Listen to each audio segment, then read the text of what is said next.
Oxygen food and talk. তাই বাংলার ঘরে ঘরে মুখরোচক।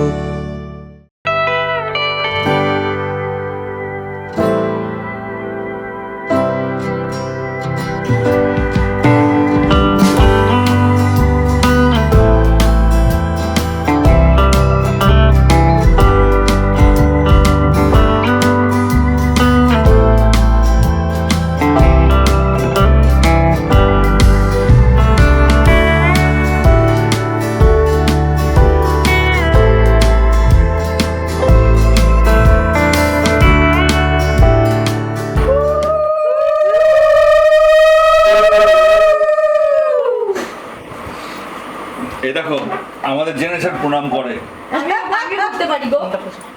বউ বলেছিল যে এরম করার পর কিন্তু আমার মাকে প্রণাম করবে। হ্যাঁ, তুমি কিন্তু শান্ত থাকবে। এই করে না তুমি শান্ত। আসলে রাজা কারোর মুখ মনে রাখতে পারে না, আর আমার জয়েন্ট ফ্যামিলি তো রাজাকে চিনিয়ে রাখতে। রাজা এত বছরে আমার ফুলমা ছোট মা মাকে তো চেনে। হ্যাঁ, ফুলমাকে ফোন করে রাজা জলটা এটা ভালোবাসো। আমি তো জল খাওয়ার 2 ঘন্টা পরে জল খাই, আমার শালি জানে না। দিয়েছে, ঠিক আছে, থ্যাংক ইউ। তুমি খাবার এখনো খাওনি তো জলটা খেতে পারো। ঠিক আছে, খাও, ওই জন্যই আর কি। হ্যাঁ হ্যাঁ হ্যাঁ, কে বলছেন? সত্যি খুব চাপে থাকি, খুব কষ্ট আমার। বেশি চাপে থাকতে হবে না, খাও খাও। বললে কি করে মিলিটারি শাসনের মতন খাওয়া।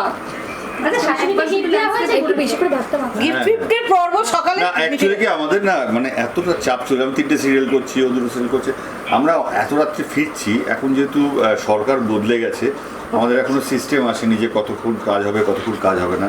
তো আমরা অনেক রাত্রে ফিরছি, কোনো কেনাকাটা হয়নি। তো আমরা অর্থ দিয়ে আদান প্রদান করেছি। হ্যাঁ, অর্থ আমার মনে হয় যে আমি যা দিয়েছি বোধহয় শাশুড়ি আমার তাই দিয়েছি, আমরা ব্যালেন্সে আছি।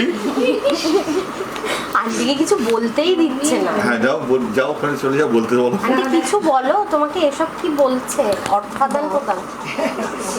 আচ্ছা, আমি যা খাবো আমার মা আবার কি ভাবছে, সবকিছু আমার মেয়েকে খাওয়াতে হবে। তারপর সেই জন্য শুধু মেয়ে না, আজকের দিনে বউকেও খাওয়া। মেয়েরা যেমন কিনে নিয়ে এসে দেয়, কিন্তু মেয়েদেরও এবারে সময় হয়ে ওঠেনি, ওরও সময় হয়ে ওঠেনি।